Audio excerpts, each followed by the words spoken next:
Ever catch yourself like endlessly replaying that awkward conversation from last week, or mentally prepping for every possible like outcome of that upcoming presentation? Oh, Oh, tell me about it. yeah, the struggle, it's real, believe me. It is.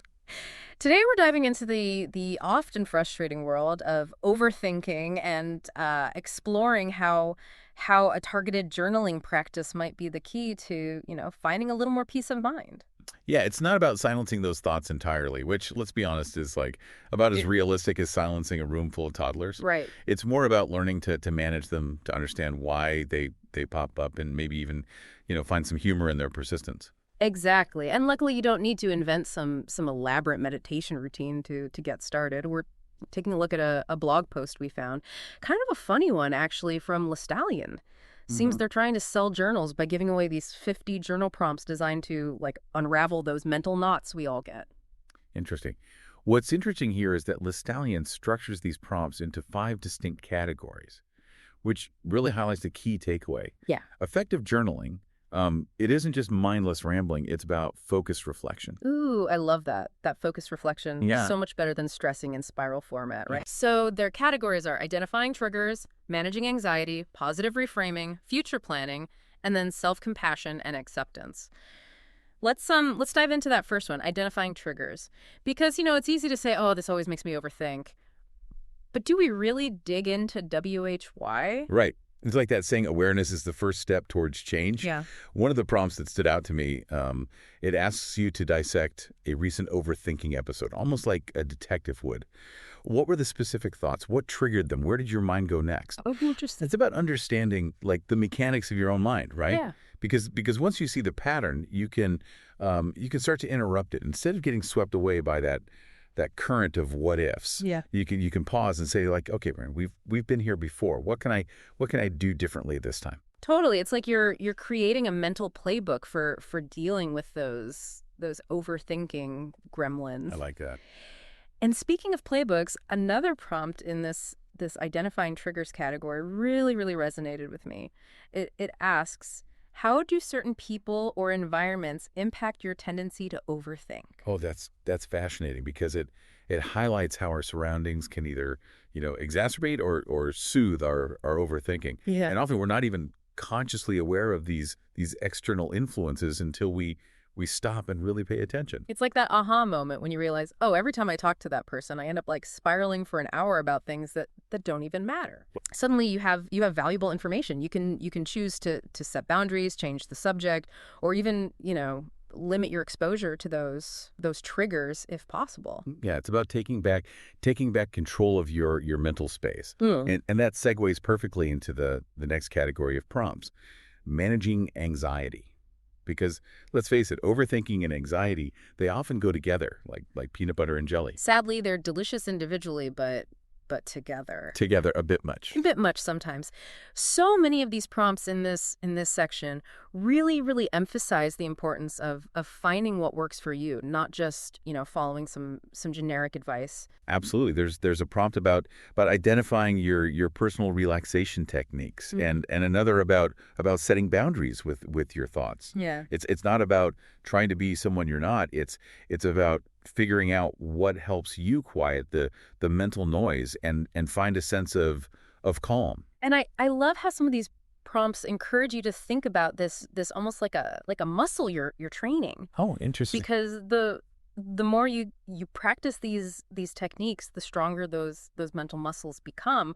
One even asks, how can you build a self-care routine that supports a calmer mind? Because self-care isn't selfish, it's essential. Yeah. Especially when you're prone to overthinking.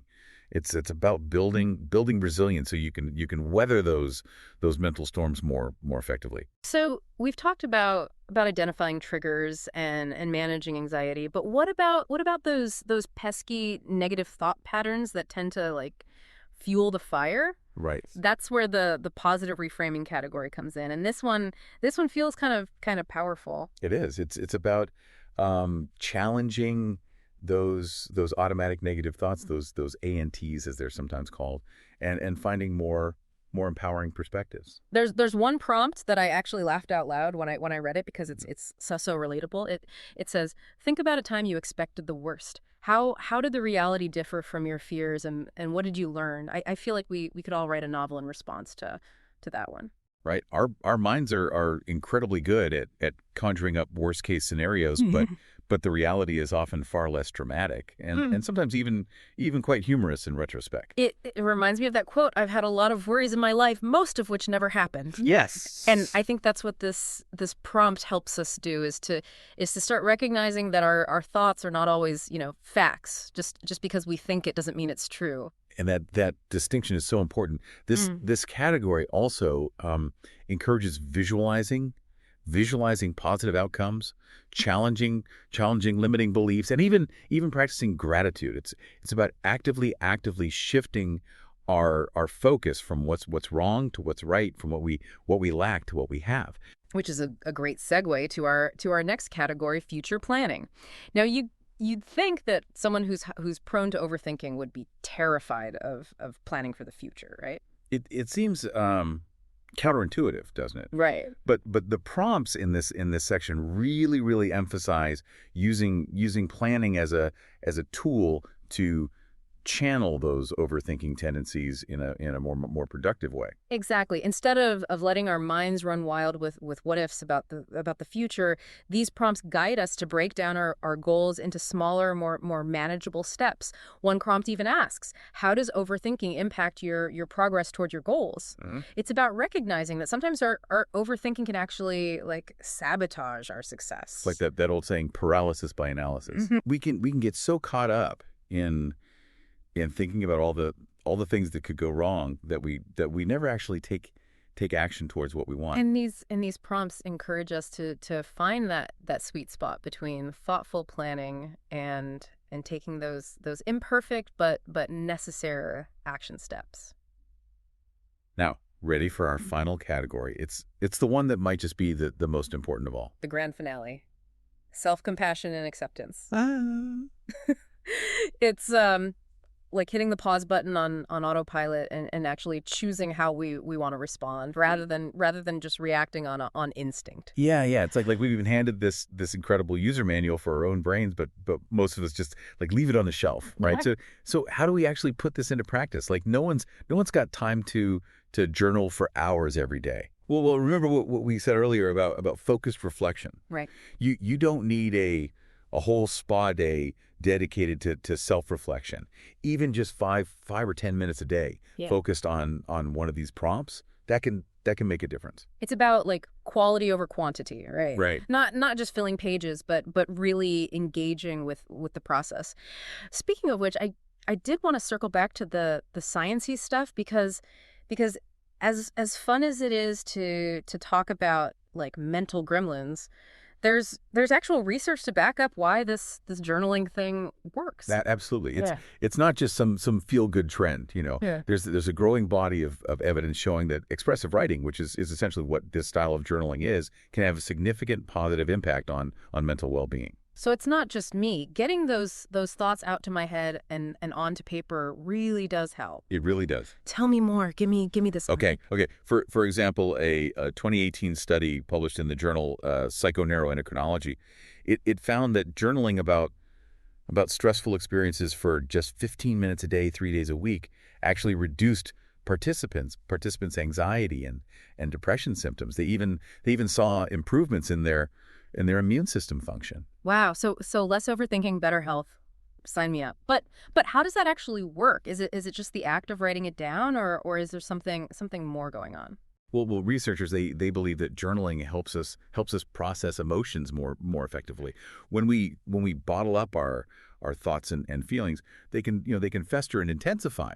But by putting them into words, we're giving our brains a chance to organize and make sense of them, which can reduce their power over us. So it's like we're taming those mental gremlins by giving them a name, a backstory, and maybe even a cup of tea to calm down. Exactly. It's about approaching those thoughts and feelings with curiosity and compassion rather than rather than judgment and resistance. Yeah. And as we do that, they often lose their grip on us. Okay, I'm convinced I am ready to give this whole journaling thing a try. But with 50 prompts to choose from, where do I even like begin? That's the beauty of it. You get to choose the prompt that resonates with you most at that moment. Maybe start with a category that feels particularly relevant to your life right now. Like if I'm feeling super anxious about the future, I might dive into the future planning prompts, or if